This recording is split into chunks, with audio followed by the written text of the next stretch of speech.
안녕하세요. 저는 보이스프린트 대표 김광호입니다. 오늘 이제 고려사이버대학교에서 인공지능과 음성 언어에 관해서 설명드릴 수 있도록 하겠습니다. 제가 이제 설명드릴 내용은 크게 이제 세 가지 내용으로 조금 이제 맞춰져 있는데요. 첫 번째는 인공지능에 관련해서 저희가 이제 언어적인 적용 서비스들이 어떤 게 있고, 거기 관련해서 최근에 이제 언어라고 하면 크게 이제 말과 글이 있는데, 말과 글에 관해서 관련된 서비스를 소개해 드리도록 하겠습니다. 그리고 이제 두 번째는 저는 이제 음성 관련해서 조금 이제 전공을 해서 음성 관련 음성 인식 기술과, 두 번째는 이제 음성을 제너레이션하는 합성 기술에 대해서 간략하게 설명드릴 수 있도록 하겠습니다. 이제 첫 번째 주제는 이제 인공지능으로 언어 적용 서비스들이 어떤 게 있는지 간략하게 이제 설명을 드리도록 하겠습니다. 사실은 이제 인공지능으로 말씀을 드리자면 학계 기준에서는 크게 이제 세 가지 정도로 이제 나눠서 얘기를 하는데, 첫 번째는 이미지 관련, 두 번째는 이제 자연어 관련, 세 번째는 이제 오디오 관련 이렇게 되어 있고, 지금 이제 말씀드리는 사항은 언어에 관련되어 있기 때문에 자연어와 오디오에 관한 사항이라고 보시면 될 것 같습니다. 여기 이제 앞에 이제 발표 자료를 보시면 왼쪽에 음성 인식, 그리고 이제 스피치 합성, 음성 합성이 이제 두 가지가 있는데요. 그리고 이제 오른쪽에는 랭귀지 텍스트에 관한 이해, 언더스탠딩이 하나가 있고, 그 아래쪽에 랭귀지 텍스트의 제너레이션이 있습니다.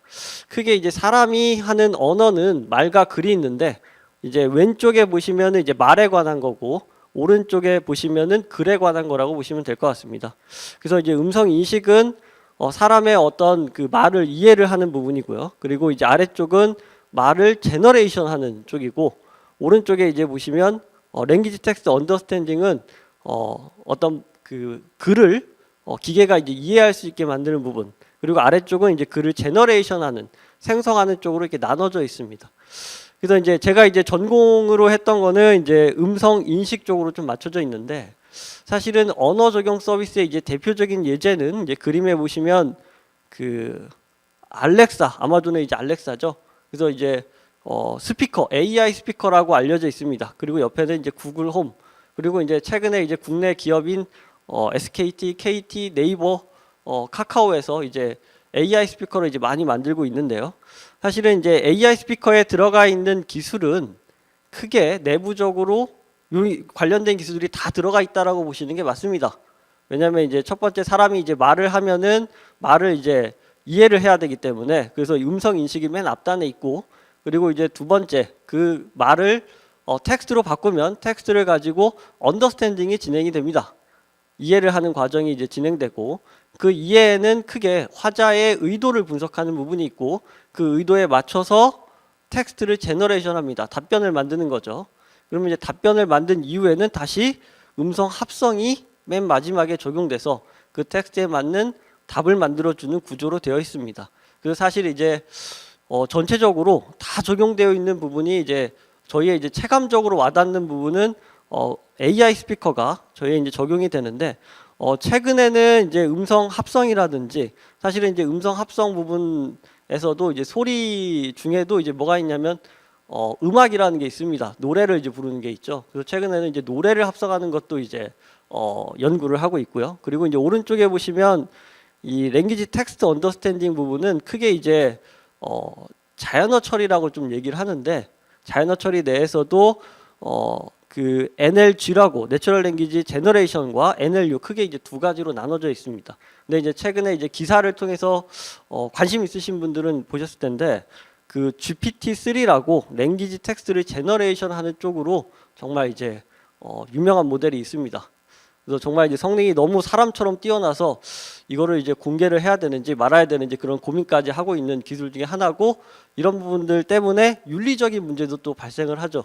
왜냐하면 이제 대학교에서 이제 리포트를 만드는데 AI한테 다 맡겨서, 그러다 보면은 이제 거기에 맞춰서 기계한테 다 맡기는 거죠. 스스로 만들어야 되는데, 이제 그런 부분들이 이제 좀 윤리적인 문제가 있어서 최근에는 이제 기업에 이제 활용하는 걸로 알고 있습니다. 현재 이제 이런 기술은 최근에 이제 머신러닝과 이제 딥러닝의 이제 기술로 많이 이루어져 있는데, 그래서 딥러닝 이후에 이제 인공지능 이렇게 이제 크게 이제 세 가지 타입이 있는데, 어, 머신러닝은 예전부터 이제 오랫동안 연구를 많이 했었고요. 딥러닝은 이제 최근에 들어와서 이제 연구 중에 하나입니다. 근데 이 딥러닝, 머신러닝을 하는 데 있어서 핵심 요소 요 세 가지를 빼놓을 수가 없는데, 첫 번째는 데이터고요. 빅데이터고, 그리고 이제 두 번째는 하드웨어의 발전입니다. 컴퓨팅 자원이라고 하고요. 세 번째는 이제 알고리즘의 고도화라고 합니다. 이제 하나씩 이제 조금 이제 나눠서 설명을 드리자면은, 사실은 이제 그런 질문을 많이 받거든요. 예전부터 이제 머신러닝이라는 게 없었던 게 아닌데, 지금 와서 왜 이렇게 각광을 받고 관심을 받게 됐는지. 사실은 그 이유는 이제 첫 번째가 이제 가장 핵심적인 내용은 이제 알파고 이후에 이제 사람들의 기대치가 많이 높아졌습니다. AI로도 사람을 능가할 머신을 만들어낼 수 있구나. 그럼 이제 머신을 만들어낼 수 있는 그 핵심 기술은 크게 이제 이 내부에 세 가지가 있습니다. 근데 첫 번째는 알고리즘의 성능이 많이 올라왔고요. 머신러닝, 딥러닝의 기술들이 과거에 동일한 데이터들로 한다 하더라도 성능이 많이 좋아졌고, 그리고 이제 두 번째는 사실은 간단한 데이터로만 할 수 있는 부분이 아닙니다. 그래서 이제 빅데이터라고 하는 부분이 이제 만들어지고 있고요. 그래서 이제 최근에는 이제 금융 마케팅, IoT, 모바일 데이터 또는 이제 사람 관련 데이터도 있고요. 아니면 이제 어떤 IoT 디바이스에 나오는 데이터들 또는 이제 의료 또는 금융 뭐 이런 데이터들이 많이 이제 활용되고 있습니다.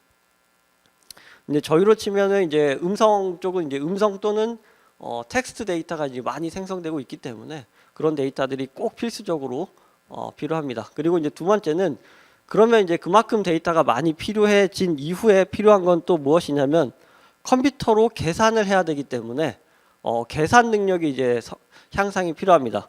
그래서 이제 하드웨어의 발전이 이제 필수적으로 필요한데 그 중에 하나가 병렬 컴퓨팅이라는 게 있습니다.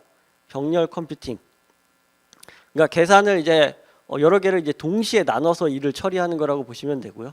그런 여러 개를 나눠서 처리하는 거를 이제 보통 그 병렬 컴퓨팅 내에서도 그 CPU 코어 개수에 따라서 이제 능력이 향상되는데 뭐 저희로 치면은 이제 내외 있는 이제 칩이 몇 개나 들어 있는가, 컴퓨터 안에 칩이 몇 개나 들어 있냐에 따라 이제 컴퓨팅의 능력이 이제 다릅니다. 그래서 이제 최근에는 이 하드웨어 발전에 크게 기여한 회사들이 있습니다. 뭐냐면 이제 엔비디아 같은 이제 GPU, 그러니까 제너럴 퍼포즈 컴퓨팅을 이제 지원을 하는 GPU로 그 내용들이 많이 있어서 사용을 하고 있고, 또 최근에는 전용으로 머신러닝에 맞는 이제 칩들을 만들어내고 있습니다. 컴퓨팅 자원을. 그런 부분이 이제 최근에 이제 구글에서도 TPU라고 하는 것이 만들어졌고, 그래서 지금 현재 이제 딥러닝, 머신러닝의 핵심 기술은 크게 이 세 가지가 동시에 이제 존재를 해야 되는데 사실은 이 안에 이제 숨겨져 있는 게 하나 더 있습니다. 숨겨져 있는 건 뭐냐면 이 세 개가 별도로 존재를 해야 되는 게 아니고 같이 이제 묶여서 존재를 해야 됩니다. 근데 사실은 이거를 이제 하나에 이제 묶어서 만들어낼 수 있는 인재가 필요한 거죠. 사람이 필요한 겁니다. 사실은 결국 알고리즘도 알아야 되고 컴퓨팅도 잘 다룰 수 있어야 되고 이제 그러다 보니까 이제 요즘 이제 컴퓨터 공학과의 이제 인기가 좀 이제 높아지는 추세기도 하고요. 그래서 이제 데이터도 잘 다룰 수 있어, 데이터 분석도 알아야 되고, 그러니까 어떻게 보면 이런 부분이 이제 종합 학문에 가까워지고 있고, 예전에는 이제 각각의 연구가 이제 별도로 되어 있었다면 현재는 종합적으로 이제 연구되는 사항으로 발전되고 있기 때문에 이런 내용들이 이런 부분을 다 같이 하실 수 있는 분들이 많이 이제 필요하다고 볼 수 있습니다. 다음은 이제 머신러닝, 딥러닝, 인공지능에 대한 이제 정의를 조금 이제 간략히 말씀드리고 진행하도록 하겠습니다. 이미 이제 뭐 뉴스 기사를 통해서 알고 계시는 분도 있으실 텐데, 저희가 이제 말하는 이제 인공지능이라고 하는 아티피셜 인텔리전스라고 하는 거는 조금 이제 먼 미래에 해당하는 추상적 개념들이 좀 들어 있습니다. 그래서 내부적으로는 인공지능을 크게 이제 강인공지능과 약인공지능으로 나누는데, 현재 저희가 이제 쓰이고 있는 인공지능은 약인공지능에 되어 있는 좀 이제 도메인 특화되어서 문제를 풀 수 있는 서비스고, 인공지능의 궁극적인 목표는 사람 같은 AI를 만드는 거죠. 그래서 이제 사람을 대체할 수 있는 AI를 만드는 거지만 이제 그런 부분은 이제 강인공지능이라고 해서 어디든지 어떤 문제를 주어도 문제를 풀어낼 수 있는 그런 인공지능은 아직은 이제 없는데 먼 미래에 이제 나타날 수 있다고 생각이 듭니다. 그래서 이제 밑에 보시면 이제 뭐 로봇가 있죠. 뭔가 이제 로봇가 안에 이제 사람이 있습니다. 사실은 이제 로봇에 들어가는 기술들이 AI 기술들이 많이 이제 적용되고 있고요. 그리고 이제 그 아래쪽에 보시면은 이게 이제 아마존에서 이제 운영하는 이제 물류센터를 이제 관리하는 로봇 중에 하나인데 사실은 아마존에 이제 물류가 워낙에 많기 때문에 그런 이제 물류들을 뭔가를 이제 찾아낼 때 사람이 직접 가서 찾는 게 아니라 밑에 이제 요 주황색으로 되어 있는 이 로봇이 움직입니다.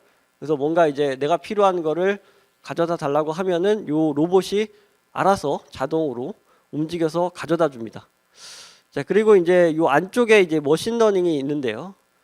머신러닝이 이제 예전부터 기계가 뭔가 학습을 하는 관점으로 이제 되어 있는데 거기에 있는 내용 중에 이제 알고리즘 상으로는 학계 이제 기준으로는 로지스틱 리그레션, SVM, 뉴럴 네트워크 이렇게 이제 크게 뒤에 더 있지만 뉴럴 네트워크에 대해서 이제 조금 말씀을 드리도록 할게요. 그 이유는 이제 딥러닝하고 이제 뉴럴 네트워크하고 이제 연결되어 있기 때문에 기본적으로 이제 뉴럴 네트워크는 사람의 이제 뇌를 이제 미믹한다고 하죠. 이제 뭔가 이제 똑같이 이제 만들어내려고 했던 건데 이 사람의 뇌에 이제 정보가 어떻게 처리되는지를 이제 컴퓨터 안에서 이제 처리하도록 만든 것 중에 하나입니다. 그래서 이제 뒤에 이제 제가 하나 이제 보여드릴 건데 이 뉴럴 네트워크가 이제 어떤 구조로 되어 있는지 뒤에서 이제 다시 한번 설명을 드릴 수 있도록 하겠습니다. 자, 그리고 이제 최근에 이제 딥러닝이라고 이제 많이 이제 보셨을 거예요. 근데 이제 딥러닝에 이제 저희의 익숙해진 대표적인 예제는 알파고입니다. 알파고. 그래서 이제 알파고가 이제 그 바둑을 뒀었죠.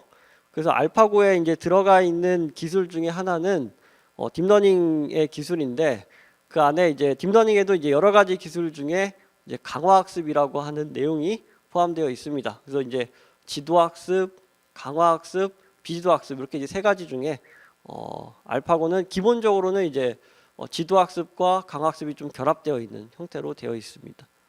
그래서 이제 이 밑에서 조금 더 이제 뒤에서 이제 좀 더 자세한 설명들을 더 드리는데 크게 이제 컨셉적으로는 인공지능이 이제 제일 바깥쪽에 이제 존재를 하고요. 그리고 이제 안쪽에 이제 머신러닝 그리고 그 안에 뉴럴 네트워크 나오기 전에 이제 전신이 뭐냐면 아티피셜 뉴럴 네트워크 또는 그래서 이제 ANN이라고 부르는데 ANN이 이제 확장돼서 딥 뉴럴 네트워크로 이제 확장돼서 최근에는 연구가 되고 있습니다.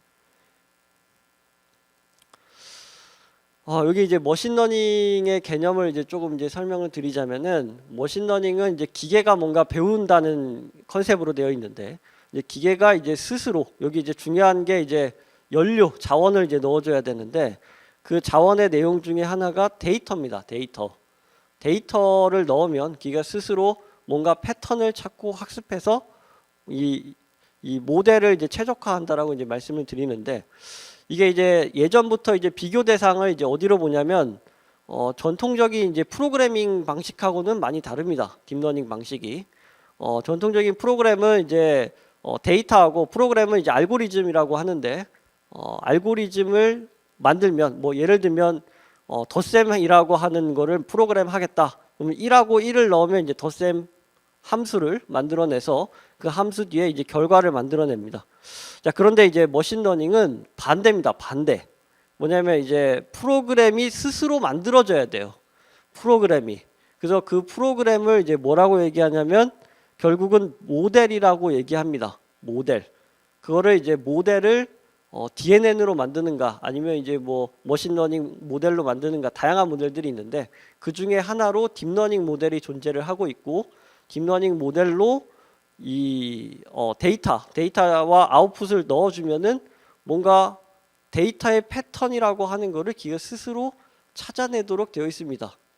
근데 이제 뒤에서 이제 설명을 드리겠지만 프로그램은 결국 이제 모델로 알고리즘을 결합한 데이터하고 알고리즘을 결합해서 모델이 만들어지면 그 모델 내에는 모델 파라미터라는 게 가지고 있고 모델 파라미터는 결국에 이제 숫자라고 생각하시면 됩니다. 뭔가 알려져 있는 기계가 이제 스스로 찾아내는 게 결국 숫자 값의 연속을 기계가 이제 찾아내게 됩니다.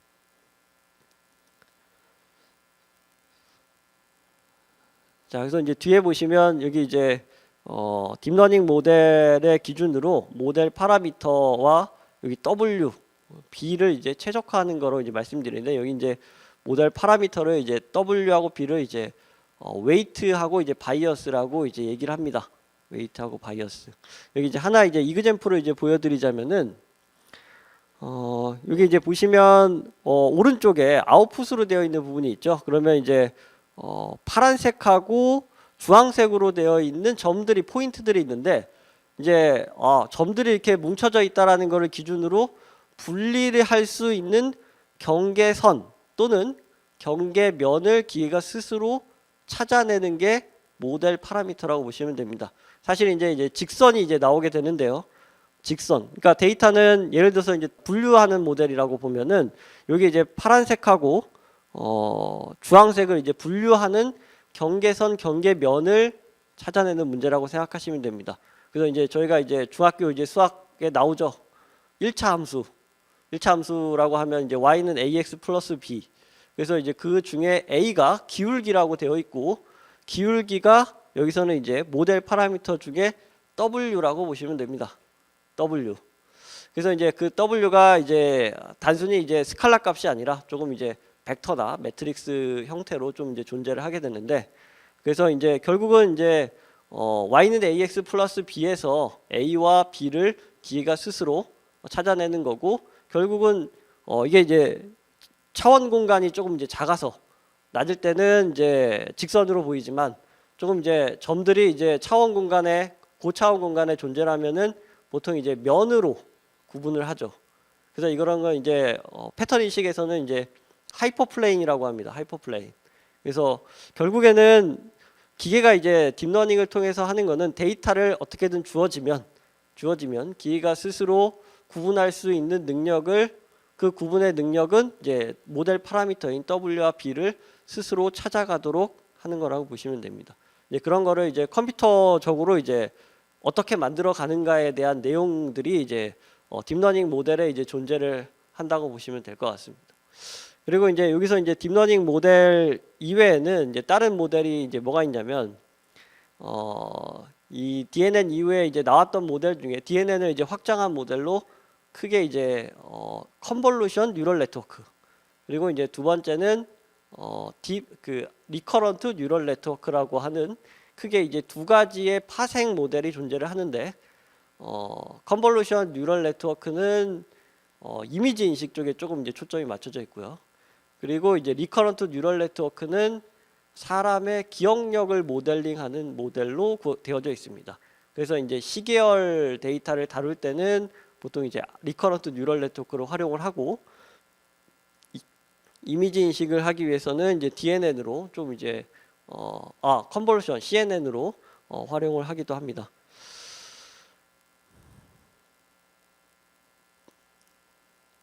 자, 그래서 이제 여기까지가 이제 딥러닝에 대한 이제 개괄적인 내용을 이제 조금 이제 소개를 드렸고, 과연 그러면 이런 모델을 가지고 오디오적으로는 이제 어떻게 이제 처리를 하는가, 그런 내용들에 맞춰서 이제 조금 이제 설명을 더 드릴 수 있도록 하겠습니다.